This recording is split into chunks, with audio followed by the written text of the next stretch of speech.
Welcome to Legacy Conversations, a channel where we preserve military memories and history.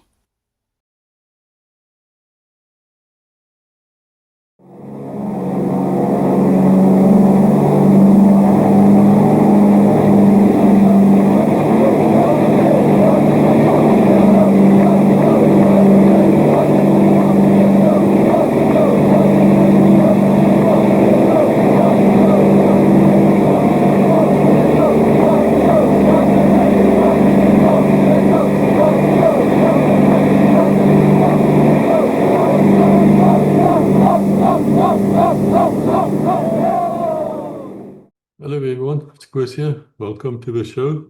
We have a very interesting series here. It is about what it takes to become a paratrooper in the South African Army. And it is tough. It is not for everyone. The selection failure rates are actually quite high. In fact, it is as high as many of the Western Special Forces units. Now, how this came to be is I was recording a 7 Medical Battalion group medical doctor, Dr Andre Roux, and he mentioned to me that when he did his parachute course in 1986, it was recorded. The PT course video was made by Sergeant Major Johnny Kisser from PT course 8609 in the winter of 1986. Freezing mornings, hot days. I participated in this course as a candidate officer sent by 7 Medical Battalion Group. And Major Kisser was a constant visitor to all parts of the course with his Sony Betamax documenting our pain and perseverance.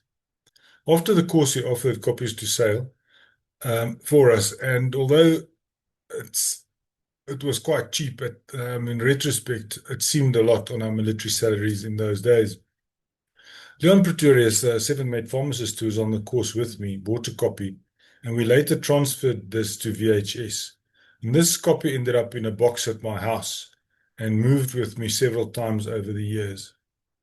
About 30 years after this, John Delaney, who served in the Parabats in the early 80s, was making a documentary, and he traded me a copy of his book, Staying Alive, which is then and still is out of print, for the right to use this PT course video that I had.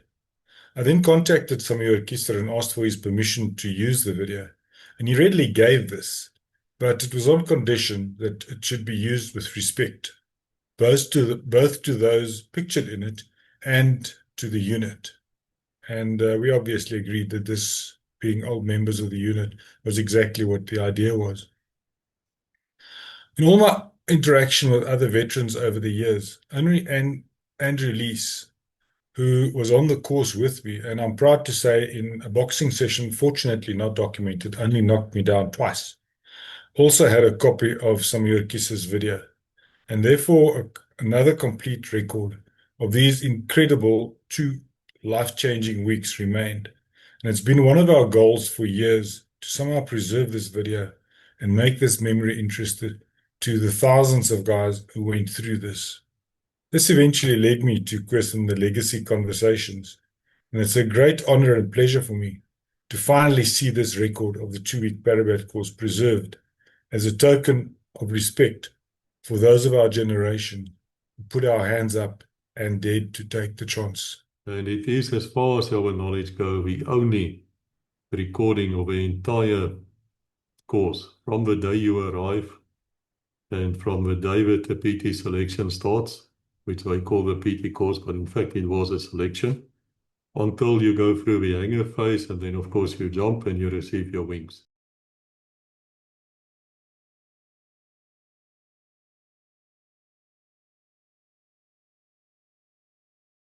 This is about 1 parachute battalion, as well as 44 parachute brigade, a little bit about 7 Medical Battalion Group, who were Special Forces doctors and Special Forces ops medics, who were accompanying Special Forces as well as working behind enemy lines, totally unique to South Africa. But we got people to talk about it. So that is this episode. Then there'll be a second episode. The second episode is going to be about the 14-day PT selection course. That is the one which Dr. Andre Roux attended and passed. Then the third episode is going to be about the 3-day selection course. The 14 days were changed into a 3-day and 2-night course. There's still to this very day between the two groups feelings of which one was the toughest. And the answer will be revealed in episode 3, because in that episode where we look at the 3-day course and 2 nights, we have an instructor who was on both of these courses as an instructor. That is Commandant or Lieutenant Colonel Frans van Tubbergh. He's telling us about the course. And then those men were actually passed the selection, the PT selection courses. They will now go to the hangar where they will be trained how to jump with a parachute and how to fall and how to survive. That is episode 4. So I hope you will enjoy the series. Let's start. Some thoughts on the history of the South African paratroopers, perhaps more specifically one parachute battalion, which was the premier airborne unit in South Africa. South Africa only got its first proper airborne unit in 1961. But before that, there was a lot of thinking along airborne lines, and a lot of people don't realize this. During the Second World War, the South Africans were pretty much caught off guard when they suddenly find themselves involved in a war. And in fact, there were no airborne forces in any of the Allied armies, and certainly not in the British Army or the British Commonwealth at that stage. But within South Africa, there was a distinct feeling of interest in the concept of vertical envelopment. In other words, embarking on an operation from the air. Because there was fear that the harbor facilities at Lorenzo Marques, now known as Maputo, would be taken over by the Germans. And so South Africa worked out a plan to actually invade into Mozambique with an airborne force, not parachuting, but doing an air landing in Mozambique to capture the airfield and from there hold certain areas in the city so that a land force could come through and they could secure the harbor. But this never came to fruition, although it was rehearsed. And South Africa had the aircraft that would have made it possible to do that, because they had requisitioned all the Junkers Ju-52s from the South African Airways, and were utilizing them as Air Force aircraft at that stage. Then later in the war, it was decided that South Africa needed to have an airborne capability. And an effort was made to establish an airborne unit. Initially, South Africa thought in terms of a brigade, but it very quickly became apparent that we would never have enough manpower to be able to support the divisions that we were fielding in the war at that stage, and also produce a parachute brigade. So we whittled it down to a battalion and eventually right down to just a company. And this company was, in fact, established, a paratroop company, as part of the South African Air Force Regiment. So the idea was that the paratroops would, like the German doctrine that was in existence at that stage during the war, the paratroops would become part of the Air Force. And this company actually recruited people, began undertaking physical training and some specialist commando type training. And an officer was selected and sent across to the UK. He was trained as a paratrooper and as a glider trooper. And he drew up a very comprehensive report. He was a Captain David McComb. And he brought all of that back. But it soon became apparent that there were two problems. The one was the costs that would be involved in setting up a parachute school and getting the parachute instructors and so on to run the school. But secondly, there just wasn't enough manpower, and the 6th South African Armoured Division was being established. We desperately needed people in that armoured division, so the thought of a parachute unit was scrapped. And then after the war, there was nothing more heard about that. And through the 1950s, the South African Defence Force, or Union Defence Force as it was known then, was on a downhill spiral. But by the late 1950s, there was a lot of unrest beginning to take place, a lot of unhappiness in parts of Africa, and there was a general upsurge of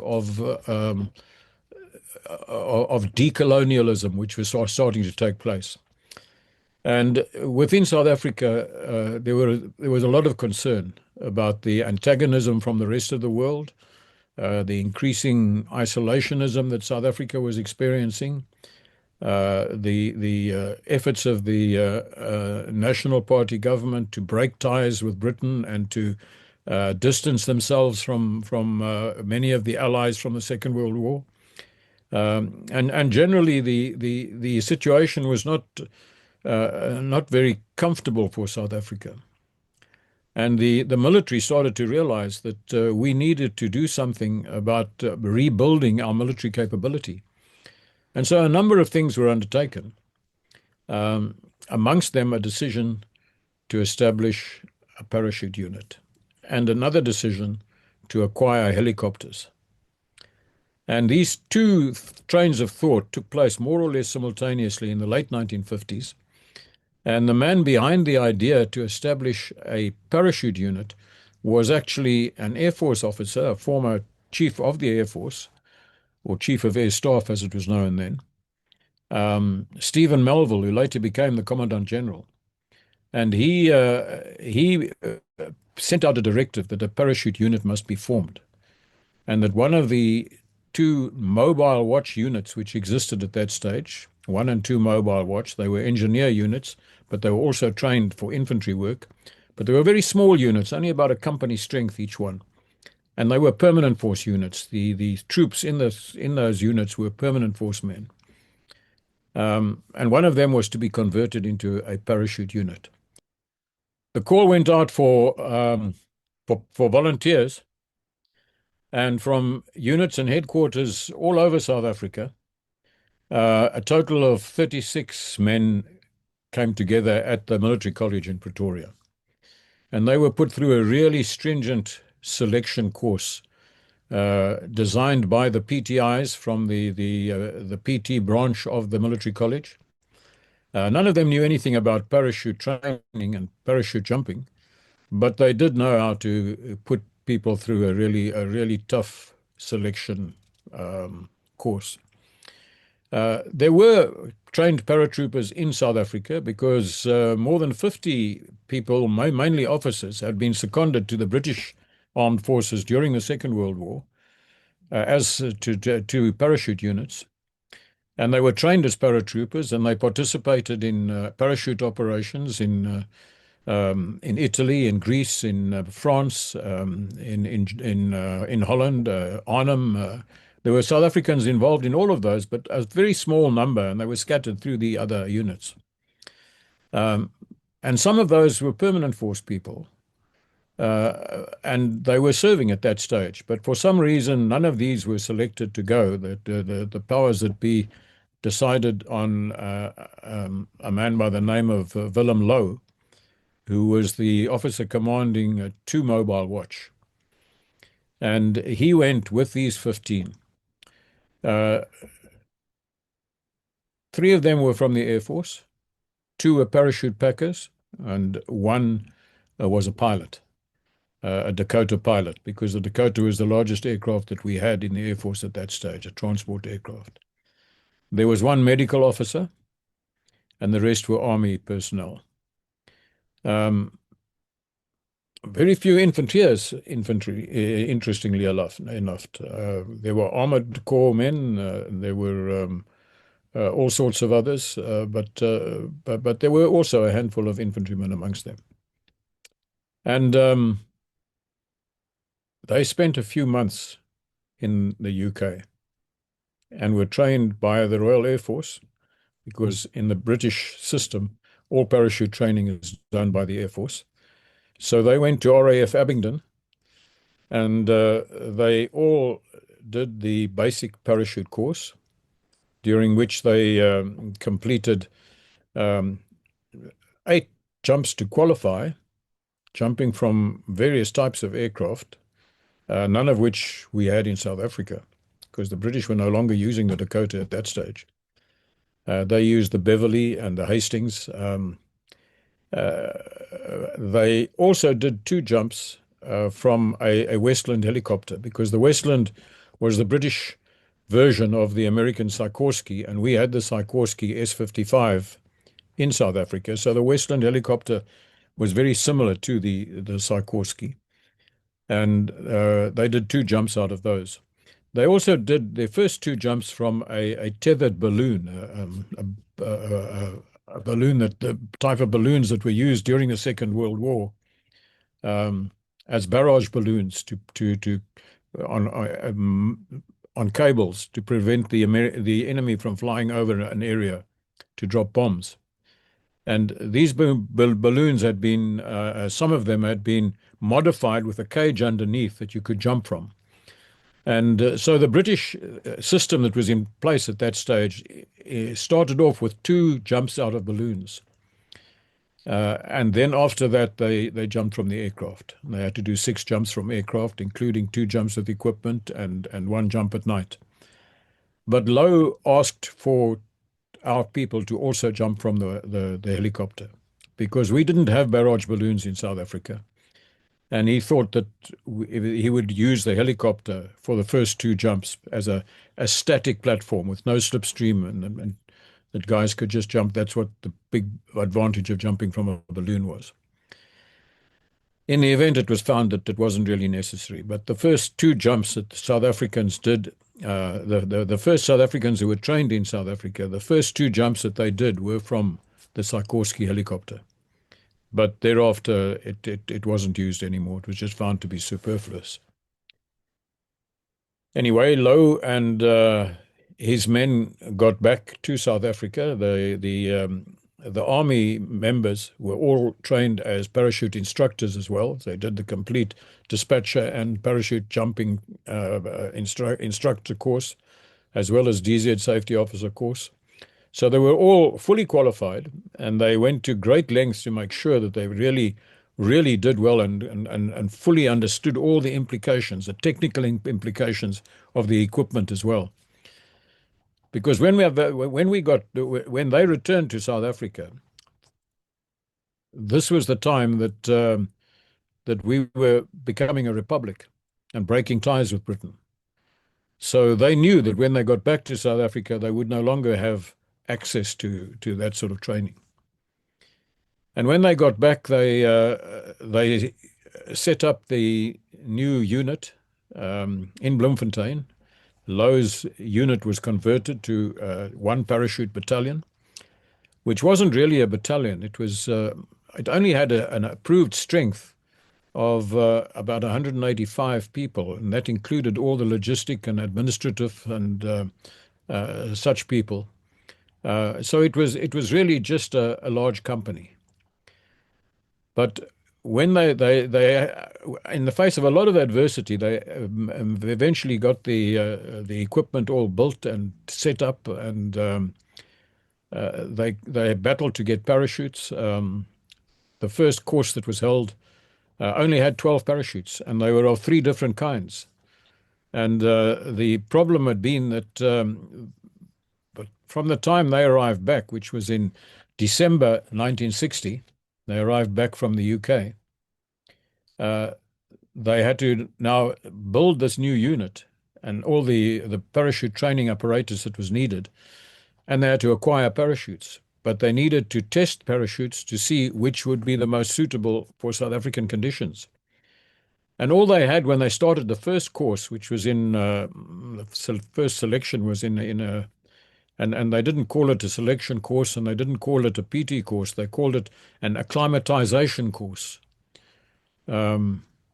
which is a very euphemistic choice of name. But nevertheless, that's what it didn't stick, though. It became known as the PT course, but it was essentially, it wasn't even a PT course. It was a selection course. That's what it was, and it was tough.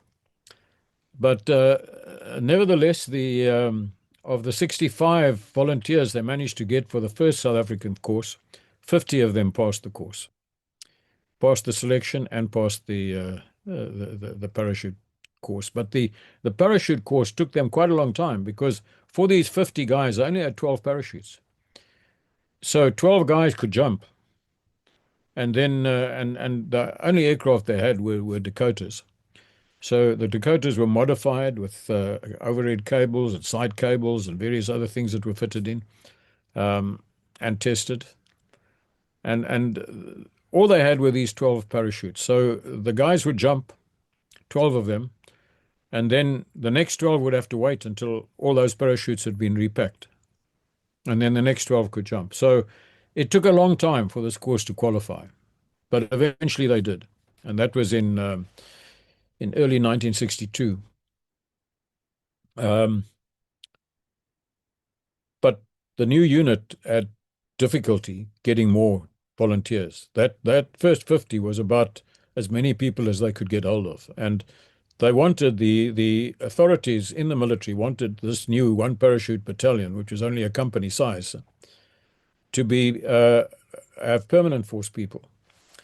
And South Africans are not very enthusiastic about, well, the white South Africans. It was only open to white people in that stage, but white South Africans are not very amenable to going into the military to be a rifleman and just stay a rifleman.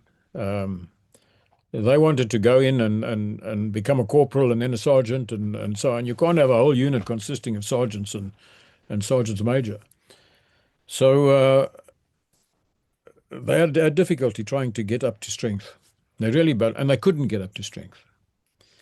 But just then, in 1962, the Parliament decided to introduce 9 months of compulsory military training, but not for everybody. It wasn't national service yet. It was conscription, but they were only conscripting about 40% of white males every year. And slowly they were able to build a few more facilities and increase the numbers, but it wasn't there for everyone. But 9 months, because prior to that, the system had only been for 3 months. And you couldn't train a guy to be a soldier and a paratrooper in 3 months. But you could do it in 9 months. So now they got the guys to come in and do 3 months of basic training, and then volunteers would be given 6 weeks of parachute training, and then the remainder of their 9-month period, they would carry on with what was then known as internal security, which later became counterinsurgency, and conventional training. So it wasn't ideal, because you really need a full year to do all of that sort of thing. But it was all right. They could at least, there wasn't time, because they were training right up until the time they finished, just about. So there wasn't really time to deploy those people. But at that stage there wasn't a war on, so it wasn't a big issue. And slowly the parachute battalion started growing, and they managed to get approval for another and second company to be established. And then they had a headquarters company. And then they realized that they're training these ballotees, as they call them, the guys who were balloted to be called up for 9 months. And these guys would have 4 years of compulsory training they'd have to do after that. And 3-week camps. But where do they go to? They just go to an ordinary infantry unit. So one parachute battalion got permission to establish citizen force companies. And so they had 4 citizen force companies. One for the guys in Natal, another one for the guys in the Cape, another one for the guys in the Free State, another one for the guys in the Transvaal. And that's the way they would call them up for 3-week camps to Bloemfontein in company context. And this carried on until about 1967. And then it was decided that we were going to have, from 1968, we would have national service. All white males would be called up. But it was still 9 months. But the parachute battalion got permission to call the guys up or to recruit volunteers. And on the understanding that if they qualified as paratroopers, they didn't do 9 months, they did a full year. But then they would be excused all camps after that. So that's what happened. And they got a good number of volunteers. The guys who were doing their military training and later their national service, they got sufficient numbers of volunteers. So the standard was still quite high. They could have a very good selection. And then the numbers increased even more a few years later when they decided that now everybody must do a year and do camps afterwards. And when they decided on this, they realized that they'd have to get a citizen force parachute battalion to accommodate the guys who completed their year and now have to do their camps. And so 2 Parachute Battalion was established in 1972. And by then, the war up in northern Namibia, then still known as Southwest Africa, and the border with Angola, the war was starting to hot up a little bit. There were things happening up there. And by 1975, when Operation Savannah took place, South Africa was for the first time really involved in proper operations. There had been in 1966, there had been a police action against SWAPO at a place called Ngulumbash, but in Namibia. But the police at that stage were not trained to do that type of operation. So a team of 10 people, paratroopers, was sent to train the police and prepare them for this operation because they'd identified a camp which had been established in Uvamboland at Ngulumbash. And those 10 paratroopers participated in the actual action with them. So it was a combined Defence Force police operation, although it was initiated by the police and commanded by the police and went down as a police operation. In actual fact, when you count all the air crews, the aircraft, the truck drivers, the trucks that were involved, and these 10 paratroopers, their numbers that were involved were about equal between the Defence Force and the police. It was a helicopter operation using Alouettes, and the Alouettes attacked the base and overcame it with a minimum of resistance, and it was a very quick operation. But it was the first operation that actually took place in the war.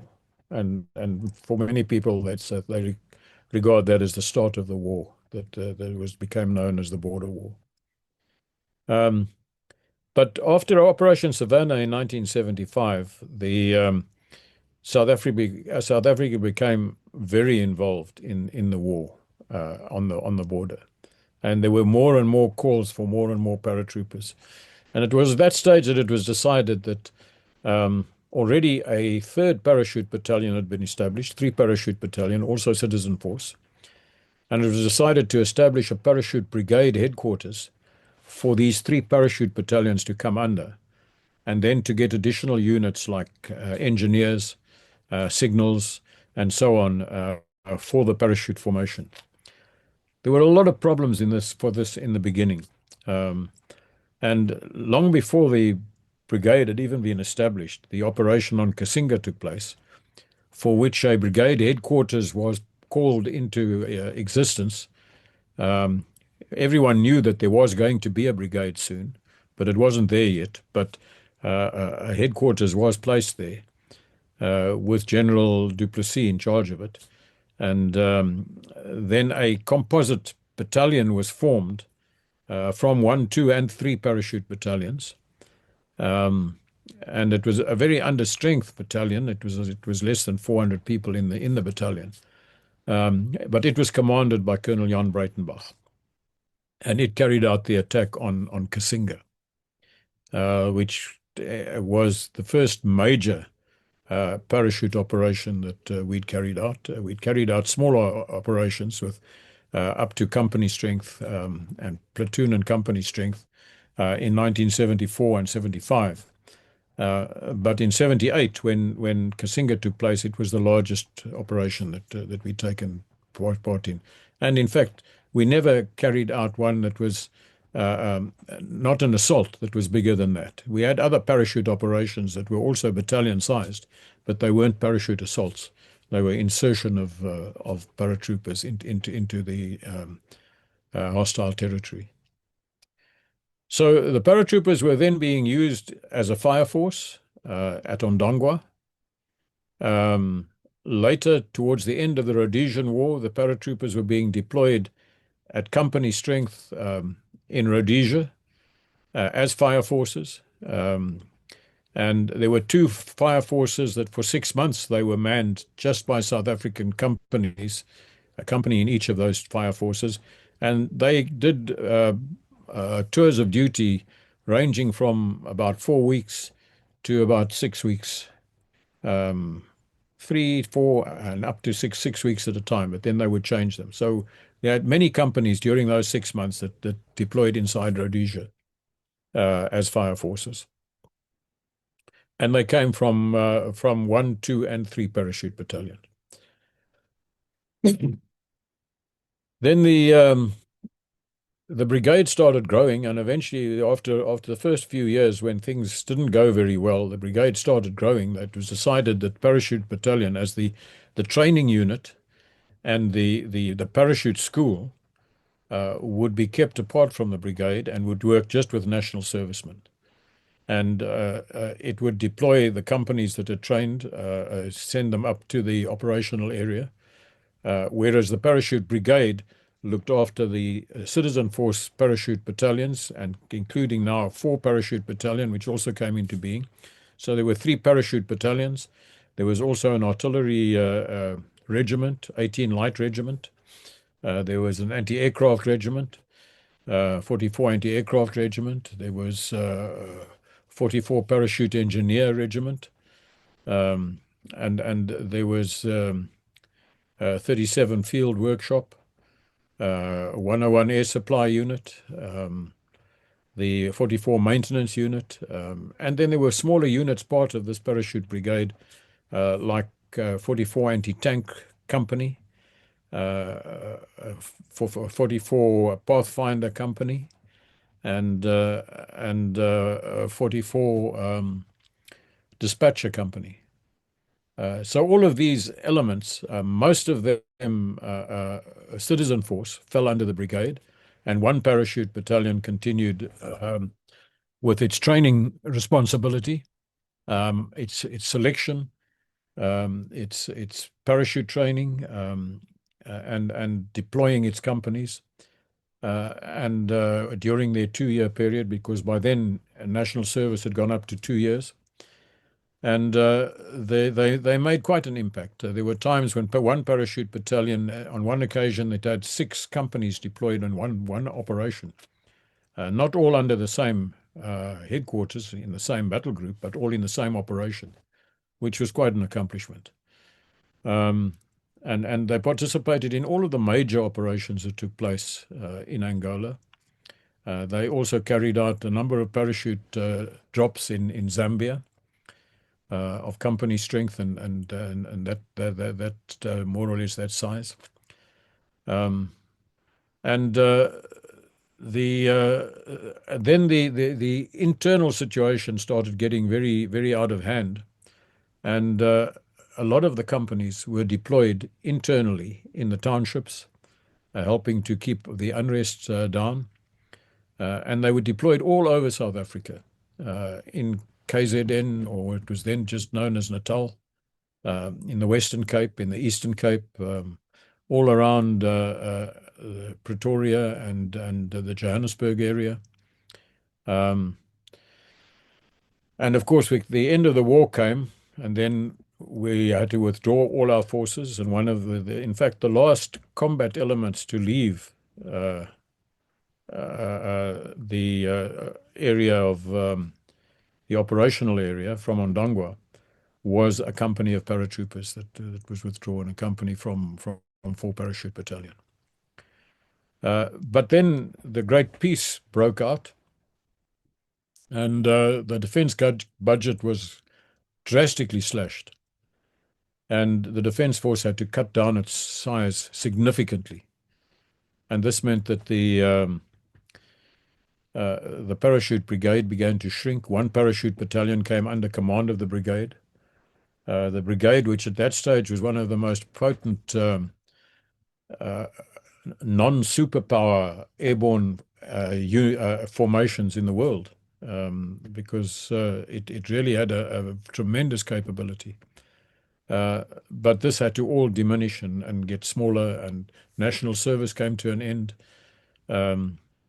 The paratroopers had to rely again on volunteers. By then, we'd already, much earlier in 1990, the paratroopers had started training black paratrooper volunteers, and they were playing quite an important role in the tasks that the paratroopers were called on to perform. And then we got to the new dispensation in 1994. The paratroopers then had to incorporate the paratroopers from the Transkei and the Ciskei and Bophuthatswana.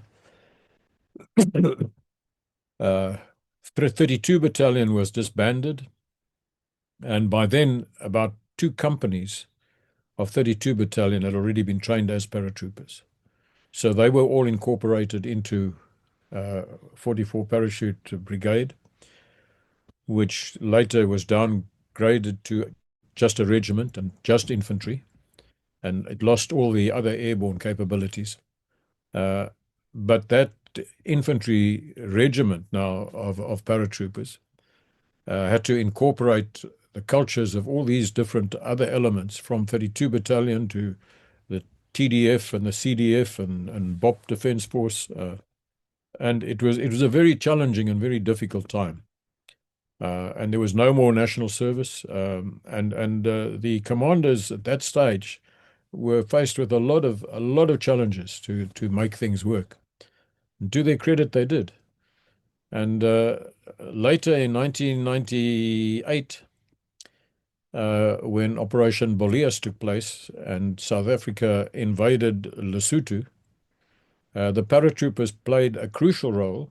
2 companies of paratroopers. The one carried out a helicopter assault to take the Gatsi Dam in Lesotho, and they had some severe fighting there and lost several paratrooper pathfinders that were killed there, including 1 officer. And in the fighting around Maseru, the other company of paratroopers were involved in very heavy fighting, and they lost a few people there as well. So it was a tough fight. It was short, sharp, and quite vicious, but the paratroopers acquitted themselves very well. And these were the new paratroopers who didn't generally have much experience prior to the outbreak of peace in the withdrawal from Namibia. And then paratroopers began being deployed in peace support operations all over Africa, mainly in places like the Sudan and the DRC and so on. And then in 2013, the group of paratroopers and special forces that were deployed under command of Colonel William Dixon in the Central African Republic were attacked by a force of some, I forget the exact number. It was between 3,000 and 6,000 rebels, Salaka rebels that attacked them. And they had a fight there that lasted for almost 3 days. And they inflicted terrible, terrible casualties on the rebels. But they suffered a number of people that were killed and wounded as well. And it was a tremendous fight. And I wouldn't go into the reasons why they were there and what the political ramifications of it was. The fact is that they were called on to carry out a job as paratroopers, and they acquitted themselves well, and they did an excellent job. And they, under those circumstances, with very, very little support at all, no air support, nothing at all, they managed to hold those rebels at bay for as long as what they did. So the paratroopers have continued to play a crucial role in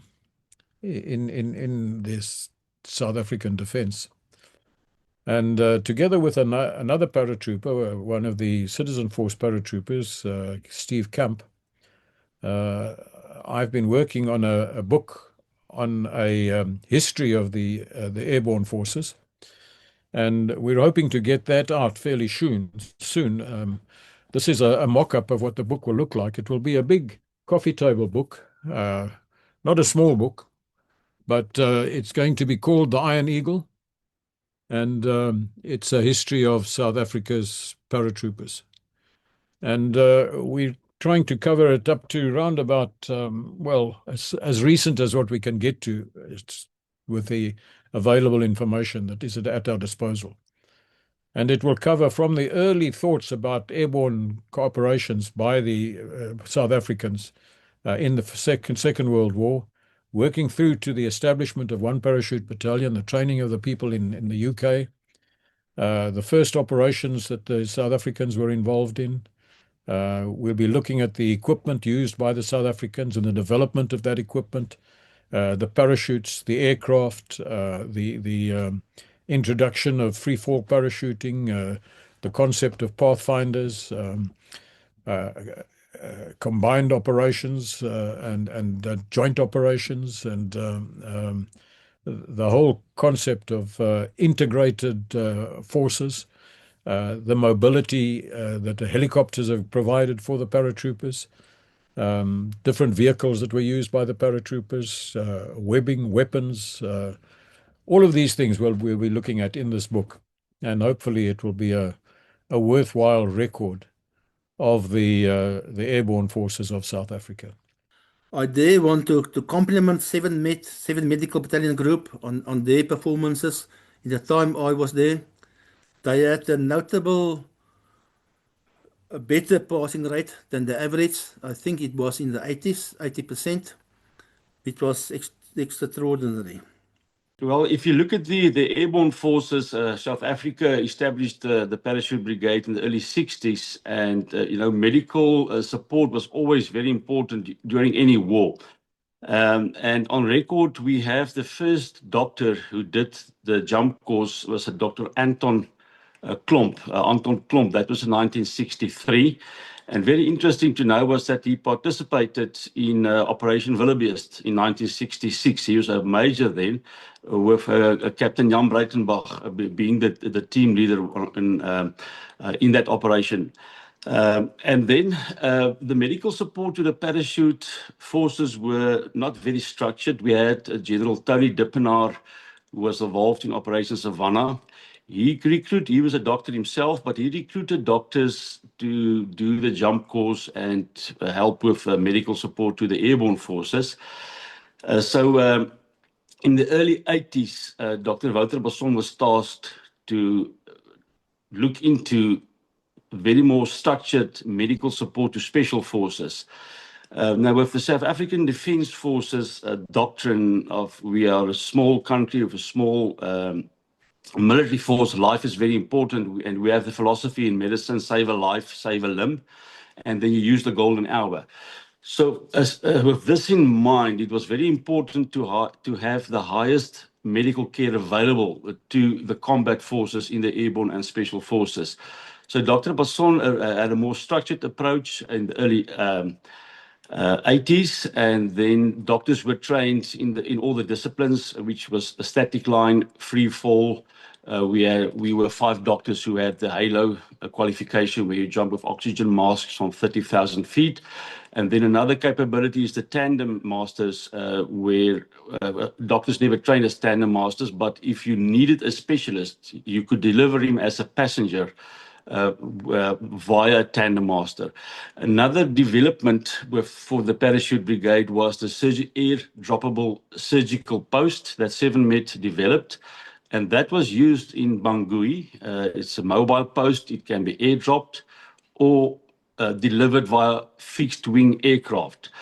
So these are the capabilities that 7Met, when it was established in the early 80s, developed. And the doctrine is totally different than that of the rest of the world, where doctors are used as, I would say, they are trained as a combat soldier to deploy with the airborne or special forces, which is not seen in the rest of the world, because we had deployments very, very far from the home base, and to utilize the golden hour, it was very important that you had to have, with the special ops medics, you had to have doctors. Now, examples that I can give you is that with, like I said, Operation Wildebeest, and I will show a picture here. All the teams were included, and Major Anton Klomp was in one of the choppers. For some strange reason, his name is erased on the photo I will provide. We don't know why. Then, if you look at Operation Kasinga, we had a doctor who jumped in there, Dr. Rassi Loubser, sadly also passed away.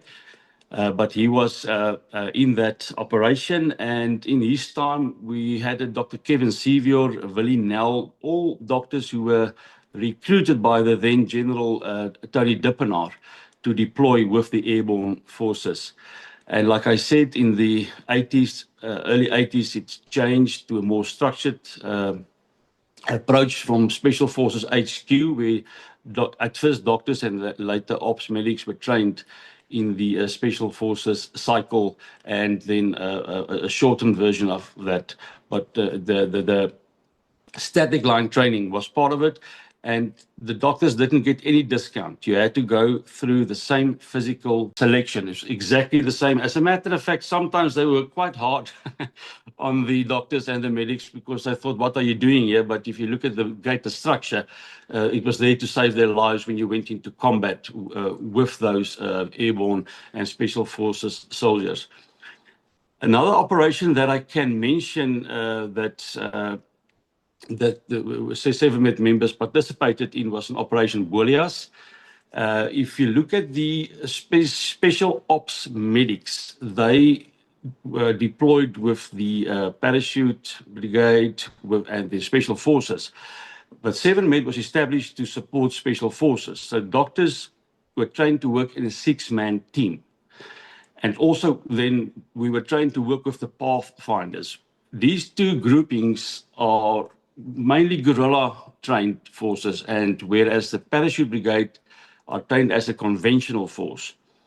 And in the conventional forces, you never have a doctor working in the front lines. They were always lying back, where the ops medic will be in the fight and then bring the wounded soldier to the doctor. But with the pathfinders and the special forces brigades, it's a total different scenario.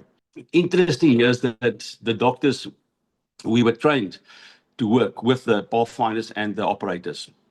And Operation Boreas, there was a team that was delivered to the Katse Dam. We had 2 teams there. I think they were, I'm not sure if it's 6 or 9 members of the Pathfinder sticks. And one of the teams, Dr. Johan Nel, was present, and then the other team, Sergeant Jerome Sachs, was present, and they were both 7 medical group soldiers that were detached to 44 medical task group. And firefight ensued at Katse Dam, in which Jerome Sachs was fatally wounded, And then Dr. Johan Nel tried to run to his aid, and Dr. Johan Nel was also killed. Those were the first two casualties of the new South African National Defence Force. But so they just did their work, and that's sometimes very difficult for people to understand. Why would a doctor be there? But that was and is still the South African doctrine, that you must have para-qualified doctors and special ops medics. And what we have today, I think, is a very well-established support to the airborne and special forces. We have a permanent grouping at 44 Parachute Brigade in Bloemfontein. The 7-med grouping that's present there is called 44 Medical Task Group. And like I said, they are more trained in the conventional way, which is they work in platoons and companies, whereas at 5 Special Forces Regiment and 4 Special Forces Regiment, we have 5 Medical Task Group at Palaborwa and 4 Medical Task Group down at Saldanha. And these are the typical 7-med doctors and space medics. And actually, to be honest, nowadays we don't have many doctors anymore. We don't have a national service system. We have doctors coming in. So the guys who really do the work now is the special ops medics. They are the guys highly trained, highly efficient, and they run all these combat support groups to the airborne and special forces.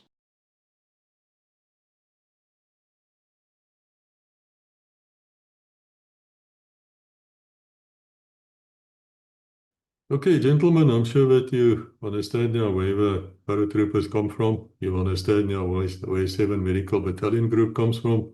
And you also know that these bunch of doctors were not treated in any way different than anybody else. So remember now, there's still 3 episodes remaining. There's episode 2 on the 14-day PT course. Then there's episode 3 on the 3-day PT course. And then there would be the jump phase, the hanger phase, jump phase is episode 4. Please spread the word. Please tell your friends about the series. And God bless until we meet again. Thank you for watching. Please like, subscribe, and ring the bell to receive notifications.